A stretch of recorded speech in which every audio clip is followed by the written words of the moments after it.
We're now going to be entering series 3, which will be talking about my semi-professional career and my civil service career simultaneously. Give you an appreciation about how one helped the other in my development and my advancement in both areas. It's quite meaty, so we will be splitting it up into 3 parts. Enjoy part 1.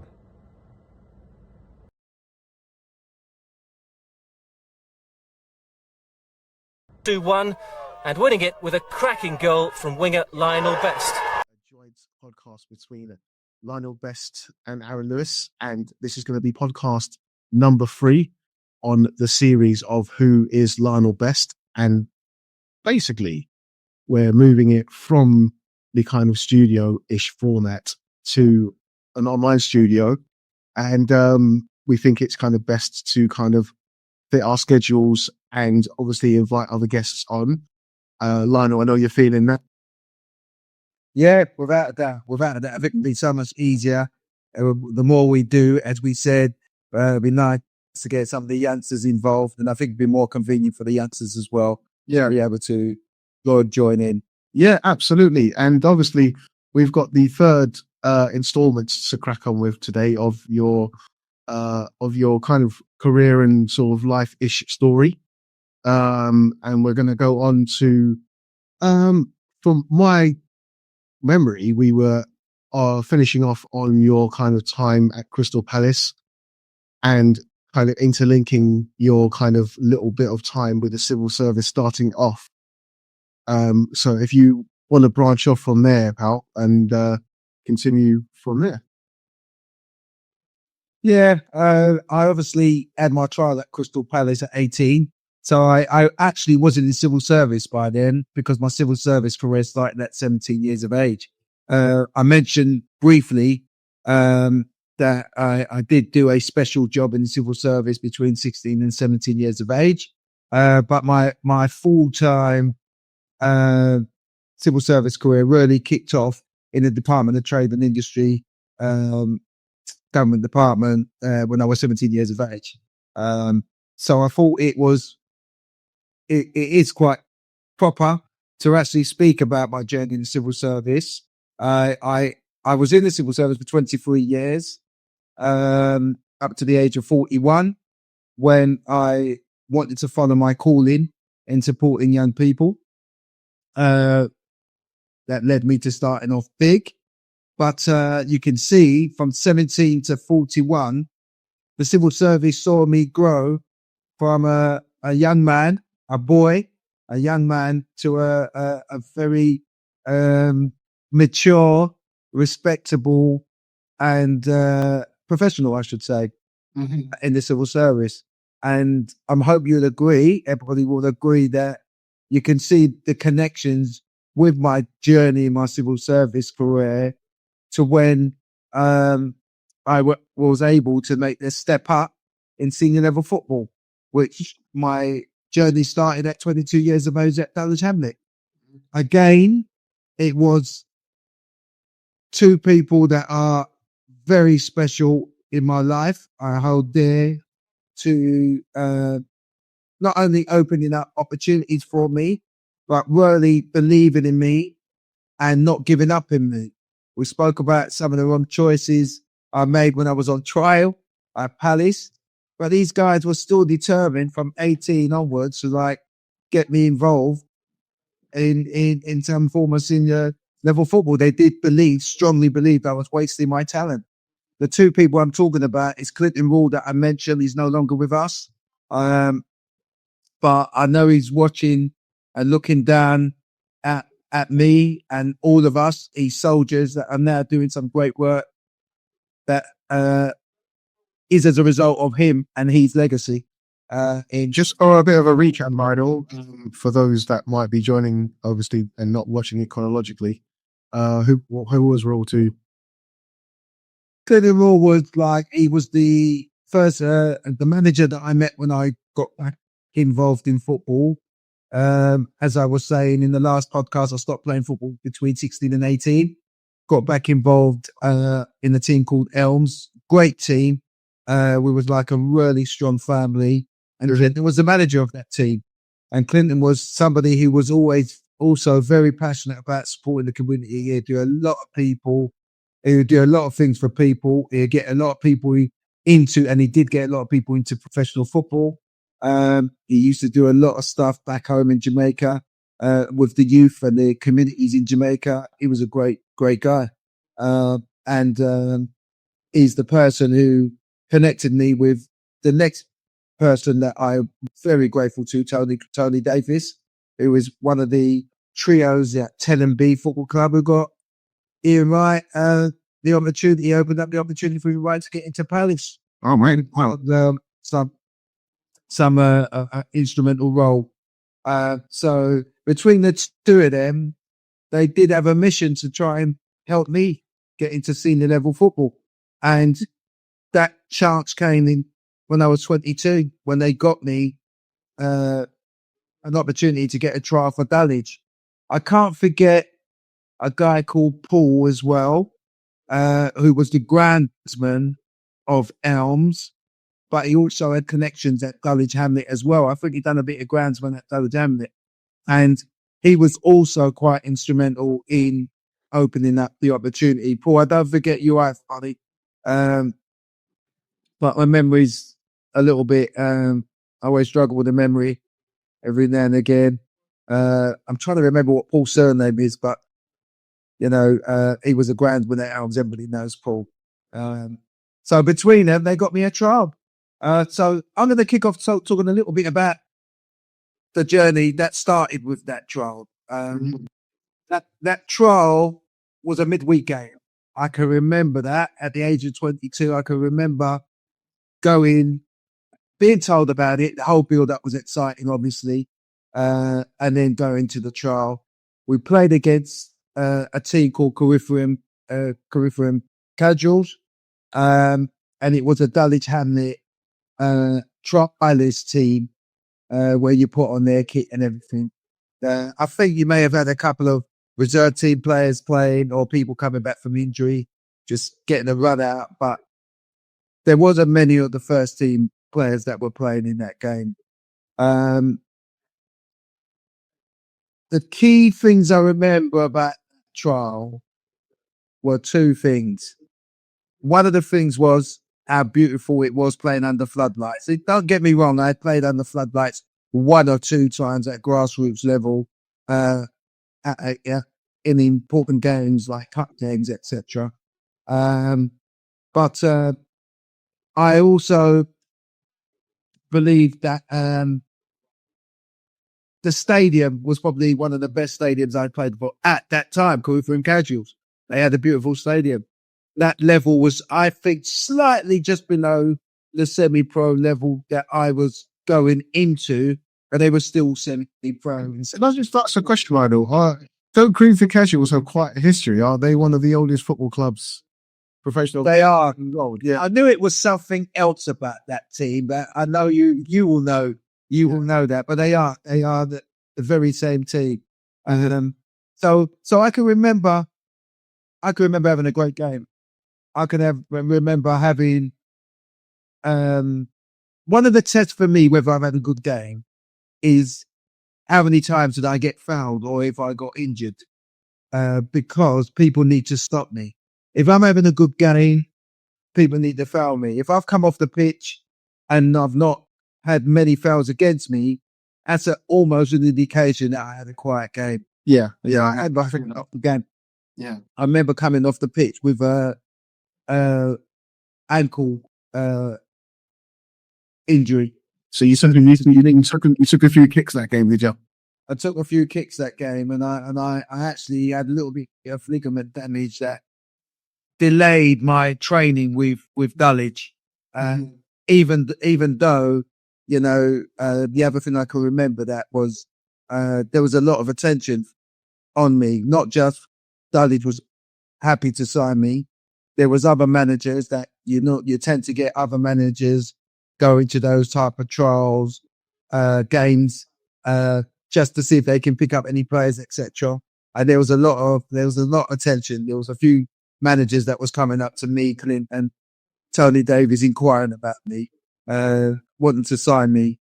A lot of teams in that type of level, Greenwich Borough being one of them. So this must have been a bit of a, sorry to interrupt you there, Lionel. So this must have been obviously a quite a big, massive step up from like obviously the level that you were playing at, which is Sunday League, I'm gathering, right? Yeah, it was Sunday League, but we played. Remember, I mentioned that they also had a Saturday League that I started playing for, but the level was still lower than this level that I'm now going into. And now we're into semi-pro essentially. Now we're talking, yeah. We're into semi-pro. I mean, the little bits about the difference, which I'm speaking about from the trial, but then I went off when I went into the ground itself. I actually was injured and I couldn't train in the first week and a half. But what I had to do was go and see the physio and being treated by the physio, something that was totally new to me. Mm-hmm. So when we got a knock on a Saturday or a Sunday, you got the bucket man on the touchline that would do the old magic sponge and the little magic spray. No matter how injured you are, you go home and you deal with it yourself. You make a little bit of ice when you get home. You may wrap it with whatever you want to wrap it with. The compressed or something, yeah. Exactly. But then what you do, you tend to not wait until it's healed properly and you come back before you're ready. That's quite common in grassroots football. Whereas this was the first experience of going in the treatment room. You know, there's a couple of treatment tables. There's some of the first team in there as well because they can't train for different reasons or they get in their legs rubbed and things, getting ready for training. And it was like, wow, what's going on here? And then when you're getting treated by the physio, not only are you getting a little bit of ice, you're on the treatment table, you're getting treated by the ultrasound machine, which was new to me.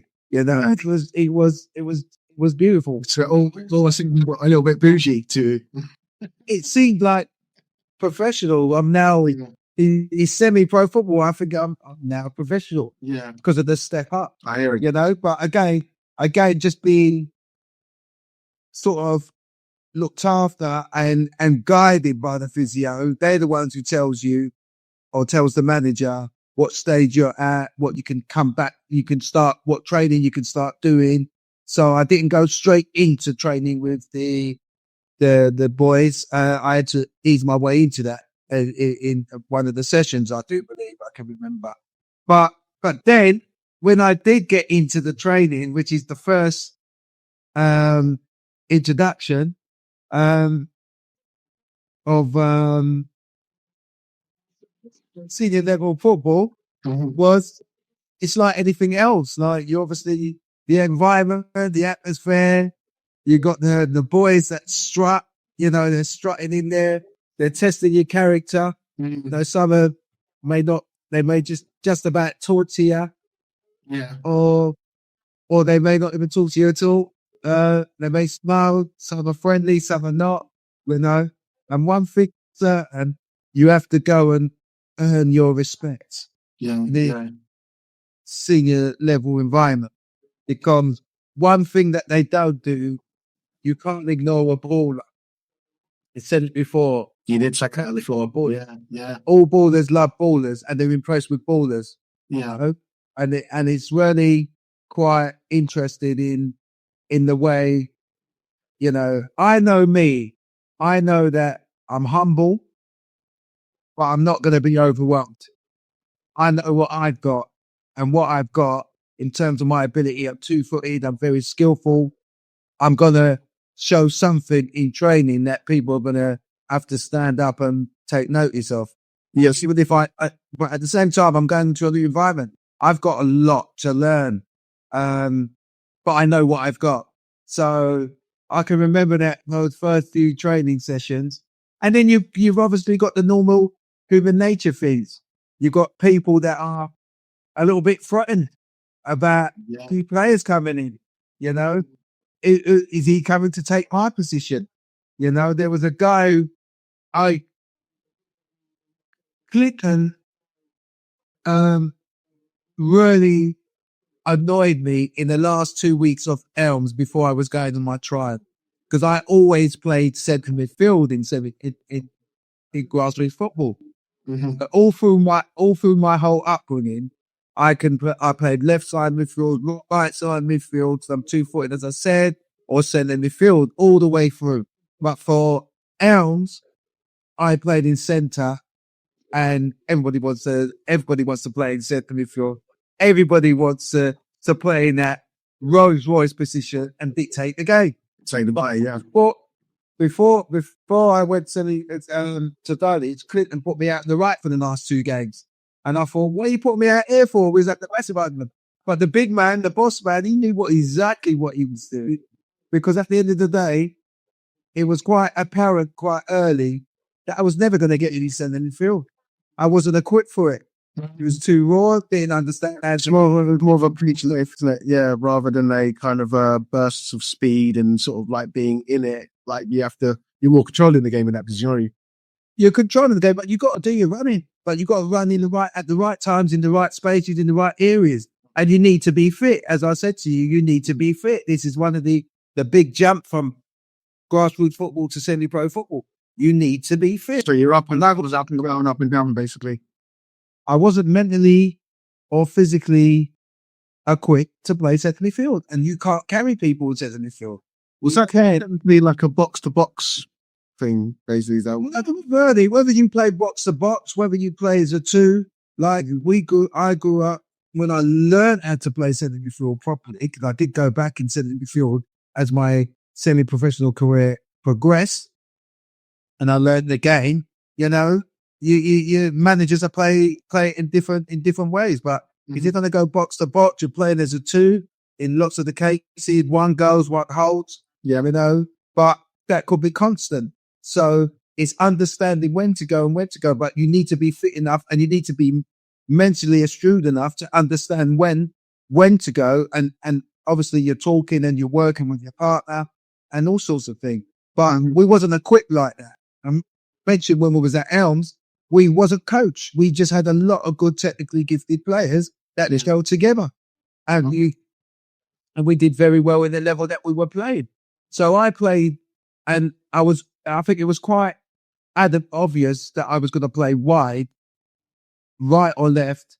And one of the lads who was an experienced semi-pro player, he actually played academy football, nearly made it, nearly was signed, and he was in the semi-professional world a good 4 years before me. So he was one of the regular wide players, but he also was a strong character as well. And I did sense a little bit of, threat from him in terms of, is this lad coming to make my position? Is he coming to take my position? And I remember one particular session that we had to do, which was a dribbling session, and you had to work in with an opposition opponent, and I was working with him. So I had to take him on, and he had to take me on. And we both had to do that in a little corridor, 10 by 30 corridor. So it was only 10 yards wide, and you had to do a bit of skill to make sure you try and get past that man. Yeah. And I remember that particular session because I did well in that, and I think I won the battle in that particular session. That a lot of the other guys started looking, and the banter started coming. He's gonna take your place? That type of banter to the other guy. So your approval rating went up. It did go up, but doing little things like that was just a little bit of showing. You have to check around on what you can do, but that wasn't nowhere near the complete picture that you needed to play regular. Because my first 8 months in Dulwich, I was on the bench majority of the time learning the game. coming off the bench and being a very good impact player. But that whole year, it was about learning the game in and out of possession, where we're supposed to be moving to. How do I create good passing channels to get the ball on the wing to beat my man if I got him on the one-on-one? Majority of the game was more about keep ball, so I had to know how to play in 2 and 3 touches majority of the time, and 2, it was the right time to take people on. But the biggest part of it was fitness, learning how to get my fitness up, which only can come over time after a lot of training, a lot of shuttle runs, and a lot of pre-season training that came at the end of the year. It was a great journey. That was the start of my semi-professional career. I'd like to pause there and just say a little bit about my civil service career. I want to kind of explain how they both helped each other and how those transferable skills and tools that you need to develop your personal and social skills and your character and how you conduct yourself is what I believe helped me to achieve and start progressing in both. Mm-hmm. So I'm going to pause there with the footwear at the moment. That was my first introduction. That was my trial. That was my first few sessions. But there's a lot more to come back and say on that journey. So talking about my civil service career, I loved it. I loved my civil service career. I came in at 17. I was the good time, happy-go-lucky young man, the boy. The culture in the civil service was one that we worked hard, we played hard. You know, there was a lot of again, like I think in modern society back then, a lot of socializing in the pubs, long lunches, after evening sessions that you gel and you kind of you mix and blend with your work colleagues, and it's fantastic. But one thing we did do all the time, we worked hard. I worked for Oftel. I mentioned Oftel very. That's what I was going to ask you. Actually, I was going to ask you to be more specific about the civil service, but yeah, I've just done it. So yeah. I worked for Oftel. Let me say a little bit about civil service first and foremost. When people hear that word, they don't quite understand. Yeah. Civil service. Yeah. And I think the best way for me to describe the civil service is obviously to be a civil servant, and you can be in many roles.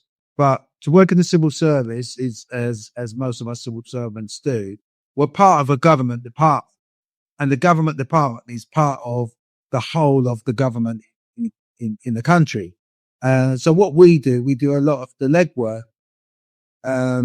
for the ministers who are running the country.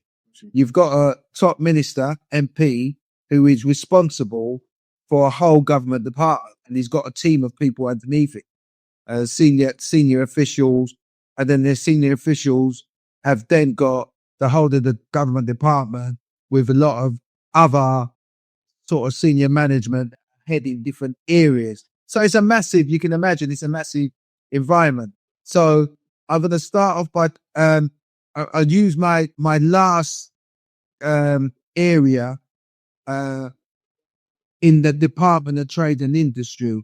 Mm-hmm. Names get changed quite frequently of government departments based on what government is in power of the day, what changes they may want to make.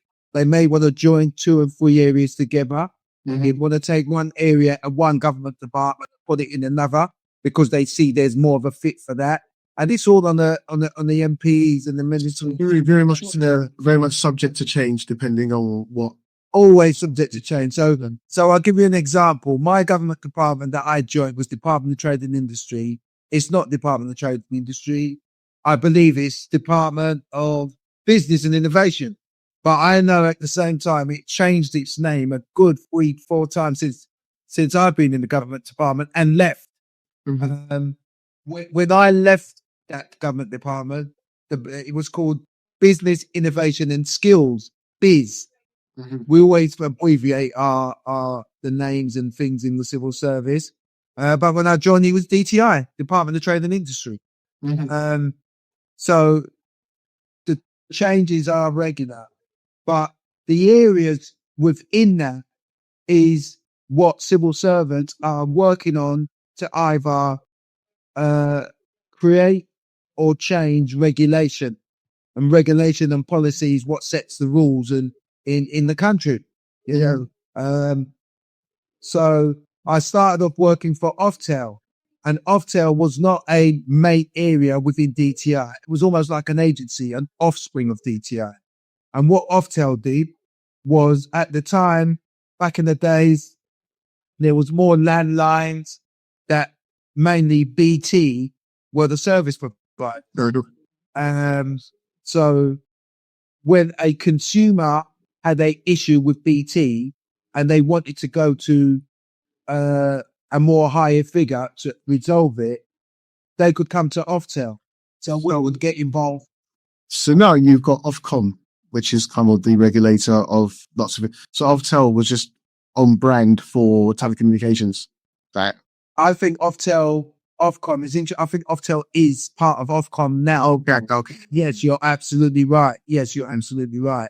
And then you've got, so I worked in complaints. Obviously there was different sections within Oftel, but I worked in complaints. So I'm explaining about our area of work, which was more about if you, Aaron, had a complaint with your bill and BT won't resolve it and to your satisfaction, you could come to us as the independent government department to look into that. We'd write to BT and we're trying to look into the matter and then come back to you one way or another, whether it's you guys being